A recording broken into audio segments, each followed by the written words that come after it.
El 2 y 3 de febrero se cumplen 37 años de el fin, digamos, de la dictadura militar de Alfredo Stroessner, un periodo largo de gobierno bajo la forma de una dictadura claramente represiva, violenta, que gobernó el Paraguay con mano de hierro, con mucha violencia, con represión, con persecuciones, con miles de exiliados, personas torturadas, privadas de libertad ilegítimamente, ilegalmente, ejecuciones, desaparecidos,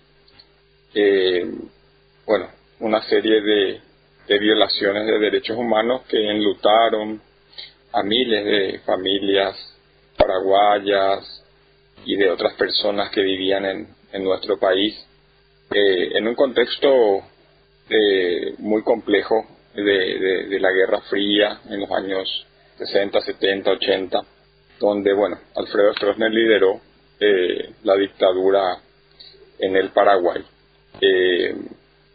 En este contexto que, bueno, existen sectores, principalmente del Partido Colorado, que buscan reivindicar a este periodo, a esta persona, como que trajo beneficios y progreso al Paraguay, que modernizó el Paraguay. Bueno, queremos hacer un pequeño balance de esa dictadura, de esos 35 años. Primero decir que fue un periodo extenso.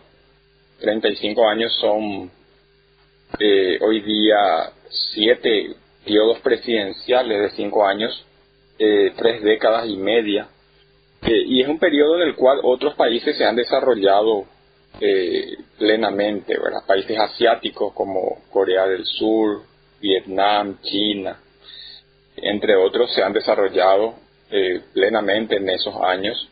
En América Latina también hubieron procesos de desarrollo, de industrialización por sustitución de importaciones en la Argentina, Brasil, Chile, México, Uruguay, Colombia, en ese mismo periodo de tiempo. Sin embargo, Paraguay no. Paraguay no pasó por el modelo de sustitución de importaciones. La dictadura stronista optó por otro modelo económico y político de tipo clientelar, de tipo agroexportador.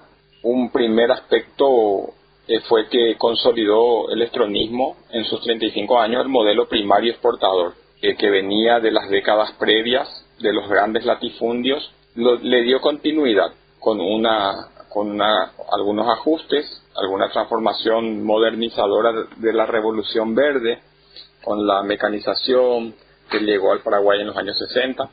Siguió siendo un país exportador de materia prima, exportando soja, exportando algodón, exportando carne y rollos forestales, ¿verdad? Árboles. Eso fue una permanencia del estronismo, el modelo primario exportador de materia prima que no genera desarrollo económico, sino concentración de la tierra, la riqueza en pocas manos, ¿verdad? Y expulsión campesina e indígena del mundo rural, de sus territorios. Otro aspecto, el estronismo no desarrolló el mercado interno, no industrializó el país, no mejoró la productividad laboral, no invirtió en la fuerza laboral, en la capacitación, en la formación. Por tanto, no aumentó esa productividad de la fuerza de trabajo y no se generaron mejores remuneraciones al trabajador, mejores salarios, mejores ingresos, dado esa pobre formación y pobre desarrollo de la capacidad productiva ante la falta de inversiones, ¿verdad?, en capital humano, y falta de inversiones en mejorar las condiciones laborales. Entonces Paraguay tuvo un mercado interno anémico, pequeño, que el estronismo no superó, ¿verdad? No lo transformó en un mercado fortalecido. El bajo consumo también de la población fue una característica, una consecuencia de ello.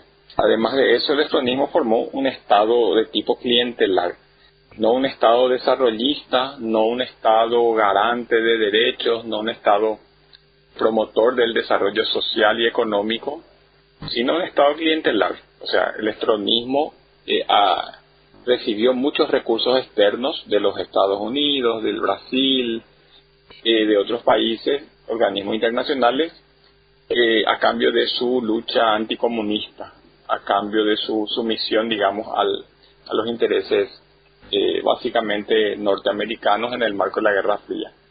Entonces recibió cuantiosos créditos internacionales, incrementó la deuda externa notablemente, recibió apoyo, cooperación no reembolsable, apoyo militar no reembolsable, otros tipos de donaciones,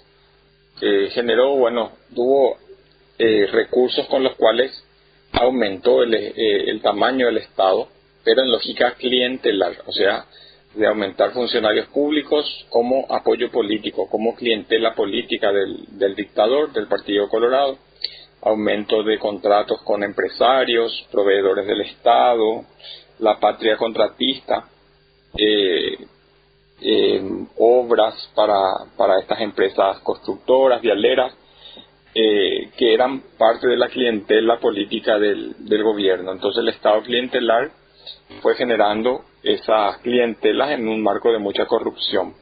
Las grandes obras que el estronismo ensalza o trata de reivindicar, como Itaipú y Yacyretá, fueron obras realizadas en un marco de absoluta corrupción, sobrefacturaciones, creación de fortunas privadas. Los varones de Itaipú, por ejemplo, se enriquecieron a costa de esa obra. La inversión inicial prevista en Itaipú era $2.000 millones, se terminó sobrefacturando al punto de que llegó a 20.000 millones, 10 veces lo que se había previsto. Yacyretá también, se presupuestó inicialmente $1.000 millones, terminó costando $10.000 millones por la corrupción y el manejo discrecional en esa construcción. Fueron obras impulsadas fundamentalmente para la industrialización del Brasil y de la Argentina. Más del 90% de la energía de Itaipú se destinó, se envió al Brasil para su utilización, al igual que Yacyretá. Más del 90% de la energía de Yacyretá se envió a la Argentina. No fueron factores de desarrollo para el Paraguay, sino de los países vecinos, ¿verdad? Además de la renuncia a la soberanía energética por los tratados firmados por la dictadura, Paraguay no podía vender a terceros países, tenía que ceder su energía sobrante a Brasil y Argentina por pequeña compensación monetaria, no por el precio de mercado. Bueno, y las obras del estronismo se caracterizaron por la corrupción, así como ACEPAR, la Industria Nacional de Cemento, obras como edificios como el Aeropuerto de Asunción, el Palacete Municipal, el Hospital Nacional de Itagua. Todas estas obras tuvieron enorme sobrefacturación, corrupción, desvío de fondos, y lo cual incrementó enormemente la deuda estatal. La corrupción fue una marca indeleble y generalizada en el estronismo. El historiador brasileño Chavenato dice que la corrupción fue el alma de la dictadura. Fue así, la corrupción permeó todos los niveles del gobierno, del Estado, y quedó como una lapidaria herencia para las generaciones futuras, para el periodo de transición, la corrupción sistémica del poder judicial, absolutamente sometido al poder económico y político. Es una herencia directa de la dictadura de Stroessner, ¿verdad? La deuda pública también, una enorme deuda que dejó el estronismo, $2.500 millones por un lado de deuda externa, y otros $10.000 millones de deuda en Itaipú y Yacyretá, que se siguieron pagando por varias décadas. Las tierras mal habidas es parte también del latrocinio, del robo que realizó el estronismo de manera sistemática. Hasta el año 89, la Comisión Verde y Justicia contabilizó poco más de 6 millones de hectáreas entregadas a empresarios, a militares, a políticos, quienes no eran sujetos de la reforma agraria, al mismo tiempo que se dejó en el abandono y en una crisis económica profunda al sector campesino e indígena durante esos años. Y finalmente otra herencia de la dictadura es la destrucción ambiental, la enorme deforestación que sufrió el país durante esos 35 años, principalmente en la región oriental, lo que se conoce como bosque atlántico del Alto Paraná, Canindeyú, Alto Paraná, Itapúa, Caguazú, San Pedro, Amambay, fueron deforestadas en su mayor parte, y los rollos fueron enviados en gran medida al Brasil de manera ilegal, de manera irregular, para el enriquecimiento de actores políticos y económicos cercanos a la dictadura, ¿verdad? O parte de la dictadura. En resumen, fueron 35 años que hipotecaron el futuro del Paraguay, que instauraron la corrupción como cultura, como práctica, como forma de gestión y de reproducción social,